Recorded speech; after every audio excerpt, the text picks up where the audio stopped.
disciplina de máquinas elétricas é abrangente e fascinante. É uma das principais disciplinas estudadas nos setores de engenharia e tecnologia, nas áreas de elétrica, eletrônica e automação.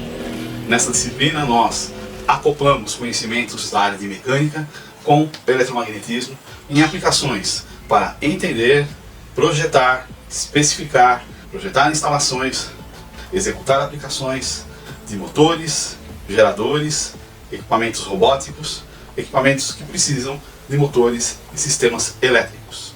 Utilizaremos os conhecimentos que adquirimos na área de mecânica e cinemática, principalmente em movimento rotacional, e também conhecimentos da área de eletromagnetismo. Entre os conhecimentos da área de mecânica e cinemática, nós vamos trabalhar com o movimento rotacional, que é um movimento em que todos os pontos de um corpo se reposicionam em relação a um eixo. Relembrando o movimento rotacional, se nós tivermos então um corpo e tiver um eixo de rotação, todos os pontos vão fazer uma revolução em relação a este eixo. Ainda, dado um ponto que está a uma distância de um centro, ó, essa distância é o raio, e este ponto, que pode ser o centro de massa de um corpo, vai executar um movimento de rotação, ou seja, vai se manter a uma distância constante da origem. Esta rotação implica deslocamento angular, que nós vamos sinalizar pela letra θ. Esse deslocamento angular pode ser dado em graus ou, como é mais comumente, em radianos. Quando derivamos esse deslocamento angular, nós temos a velocidade angular. A velocidade angular é normalmente dada em radianos por segundo, como unidade. Outras unidades utilizadas na velocidade angular são a revolução por segundo e revolução por minuto. Ainda, se derivarmos novamente a velocidade angular em relação ao tempo, nós teremos a aceleração angular. E a aceleração angular tem como unidade o radiano por segundo ao quadrado.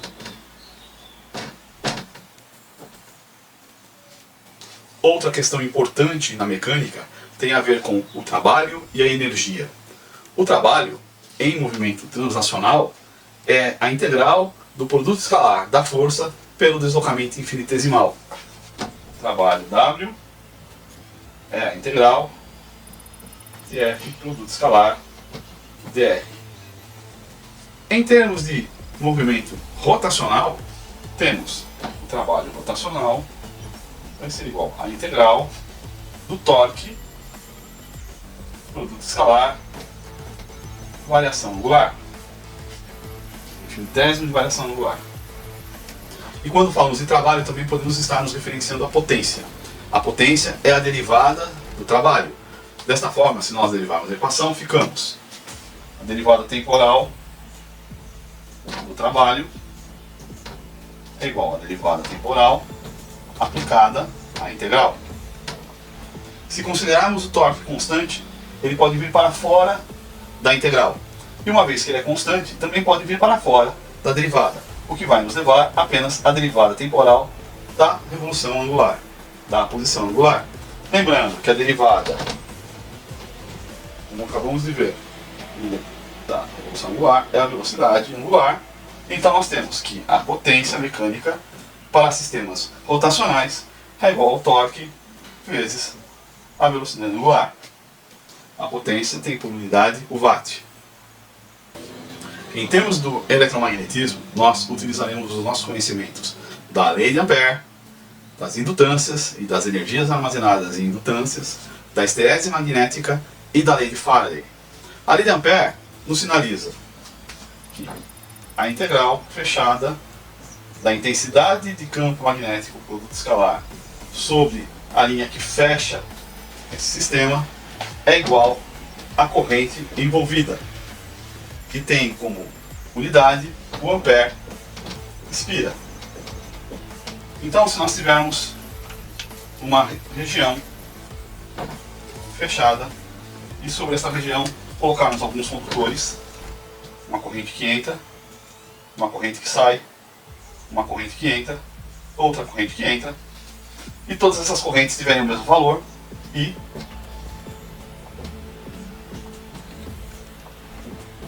lembrando da regra da mão direita, que a corrente que entra produz linhas de campo nesse sentido, e a corrente que sai produz linhas de campo nesse sentido contrário.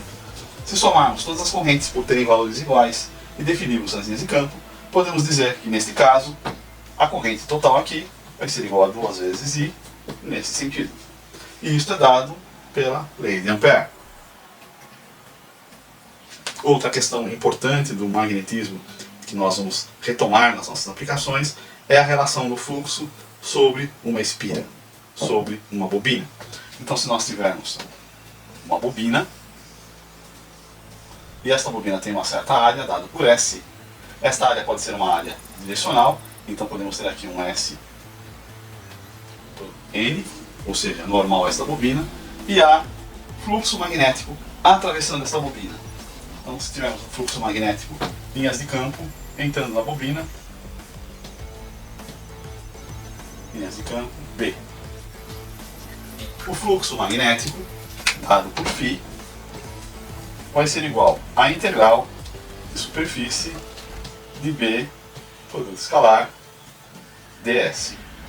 Então podemos estabelecer aqui o nosso ds, infinitésimo de área. Percebemos então que quanto mais paralelo estiver a normal da bobina em relação ao campo magnético, maior vai ser o fluxo. De forma que podemos dizer que, por ser um produto escalar, que o fluxo máximo vai se dar quando for B cosseno de θ S. S é a área, secção. B são as linhas de campo. E o cosseno de θ, a relação entre o ângulo da normal, ds, com as linhas de campo, B. Quando o ângulo for zero, o cosseno de zero resulta em 1. Portanto, o fluxo será máximo, dando φ igual a bs. φ é dado em Weber. B é dado em Weber por metro quadrado. E S é dado em metro quadrado. Os conceitos fundamentais de eletricidade e magnetismo nos ajudarão muito nas aplicações e entendimento de máquinas elétricas. Assim, nós temos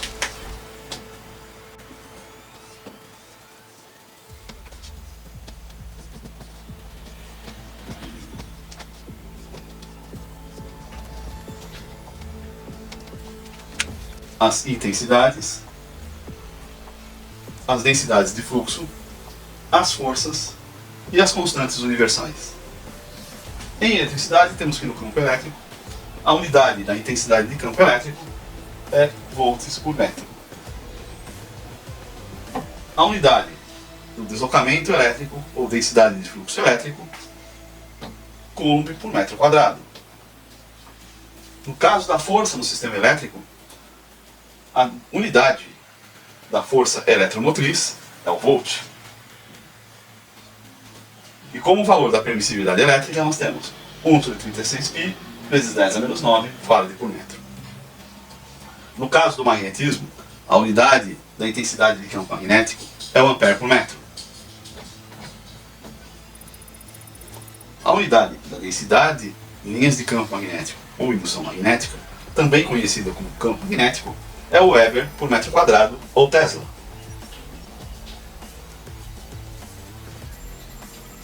Na força, temos a força magnetomotriz, e o valor é dado em ampere espira.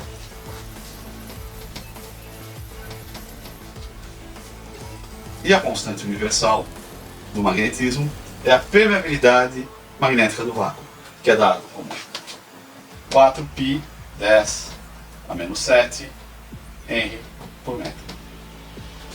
Podemos observar a simetria. Temos volt por metro no campo elétrico ampere por metro na intensidade de campo magnético, coulomb por metro quadrado no deslocamento elétrico, Weber por metro quadrado no campo magnético, volts na força eletromotriz, ampere, respira, na força magnético-motriz, Faraday por metro na permissividade elétrica e Henry por metro na permeabilidade magnética. Outro assunto importante do eletromagnetismo que vamos retomar para aplicarmos no nosso estudo de máquinas elétricas são os ciclos de histerese, dados pelos domínios magnéticos dos elementos ferromagnéticos. Nós lembramos que o ciclo de histerese é a relação dada pela intensidade de campo magnético que tem como função resultante as linhas de campo. E esta relação é uma relação não linear na sua maior parte. Isso quer dizer que, como bem lembramos, no momento em que aumentamos o valor da intensidade magnética sobre um elemento ferromagnético, aumenta-se o número de linhas de campo deste até chegar à saturação. De forma que não adianta aumentarmos mais a intensidade de campo, porque o aumento de linhas de campo, de densidade de linhas de campo, é quase inexpressível. E no momento em que nós diminuímos essa intensidade, a forma com que diminui as linhas de campo não é da mesma forma com que elas cresceram. E vai ocorrer um ponto em que, mesmo com intensidade nula, nós vamos ter ainda um magnetismo residual. Que é exatamente esse ponto. A mesma coisa acontece no sentido contrário. Para que nós tenhamos, nessa situação, uma densidade de linhas de campo nula, precisamos impor uma intensidade de campo de sentido oposto.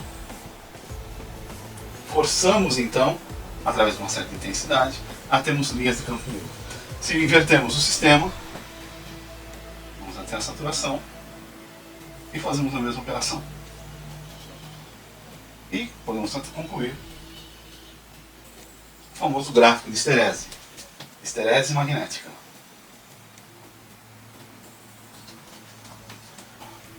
Com o ponto de fluxo residual e com os pontos de força de coerção. A relação que podemos extrair numa parte linear é que a densidade de linha de campo é proporcional à intensidade do fator dado pela permeabilidade magnética ou permeabilidade relativa do material.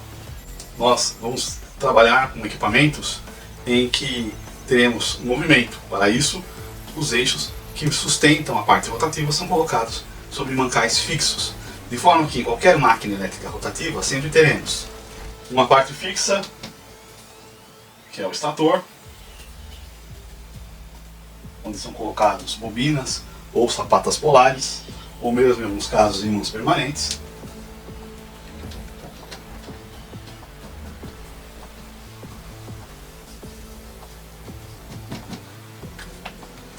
Uma parte girante, que está apoiada em mancais, que é o rotor.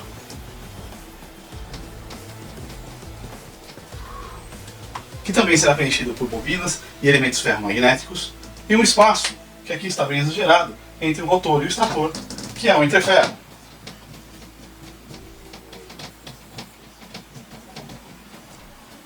Entreferro gap. Observemos que tanto o estator quanto o rotor estarão sob influências de campos magnéticos. E como são elementos ferromagnéticos, a sua impedância à passagem do fluxo magnético, que é denominado corretamente como relutância magnética, vai ser menor do que o espaço que está vazio, na realidade preenchido por ar, onde a relutância é maior. Para entendermos isso melhor, podemos analisar um circuito magnético mais simples.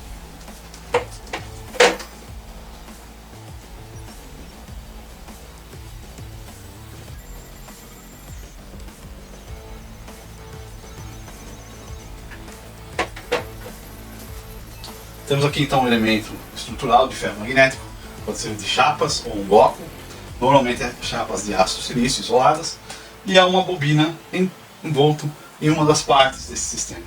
No momento em que energizamos essa bobina, cria-se um fluxo magnético que está confinado idealmente no ferro.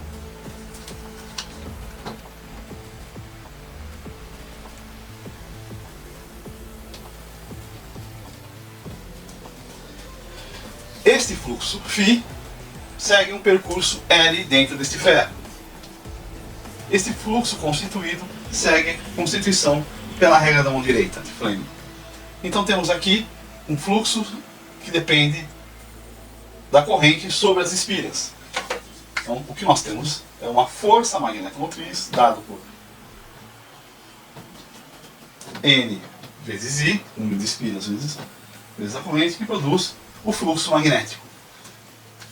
Este quadro de ferro, aqui desenhado, tem uma certa impedância, que é a relutância do ferro. De forma que a força magnetomotriz vai ser o produto do fluxo pela relutância. Idealmente o fluxo percorre e fica confinado no ferro, mas na prática sabemos que parte do fluxo se dispersa entre o espaço vazio das bobinas. É o denominado fluxo de dispersão.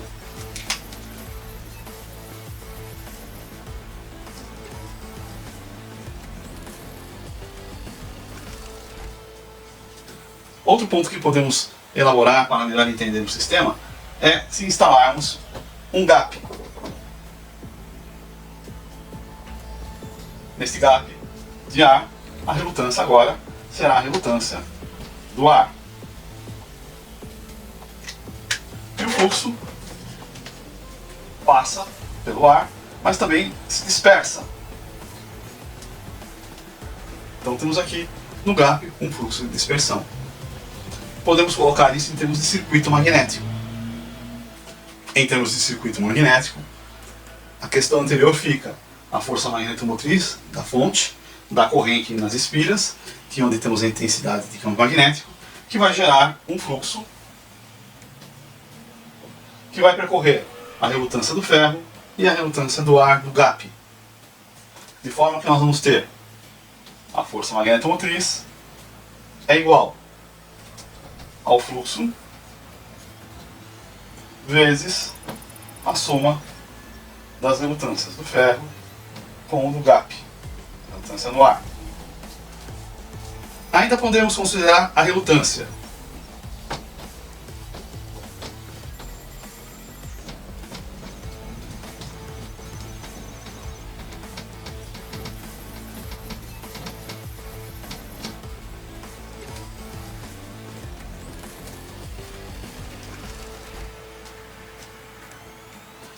A relutância, que é um tipo de impedância,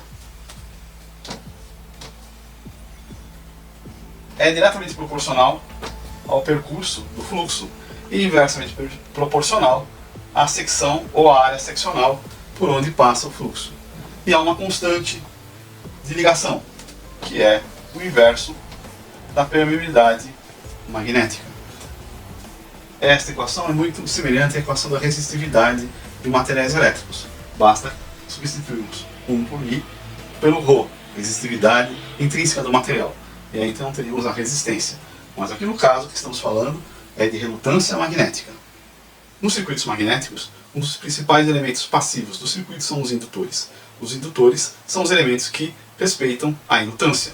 Os indutores são os elementos em que age a indutância.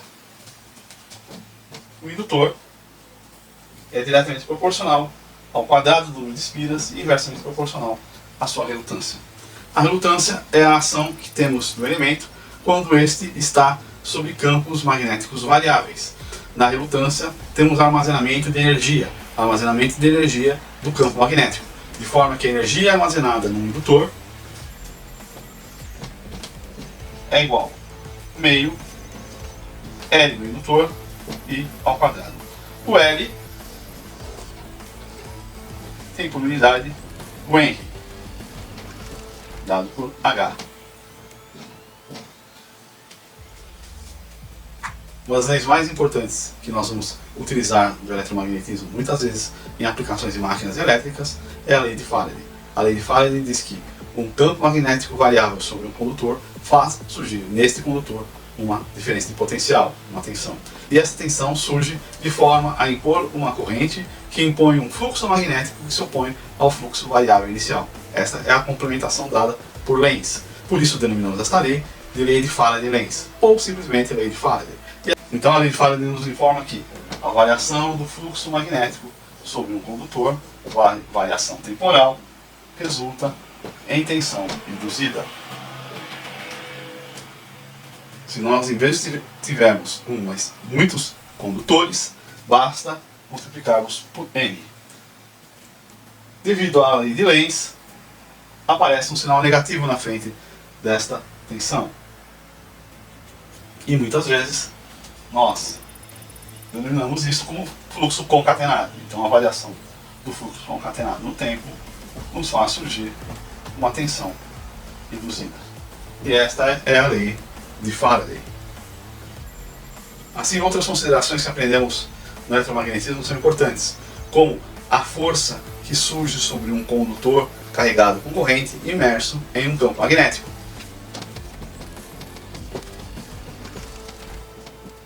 E é a densidade de linhas de campo do campo magnético. L é o comprimento do condutor que está imerso neste campo. E é a corrente que passa por este condutor. Outra questão importante é aquela que nos informa que surge uma tensão sobre um condutor, uma tensão induzida, sempre que este condutor se movimenta sobre o campo magnético. É uma forma direta da aplicação da lei de Faraday.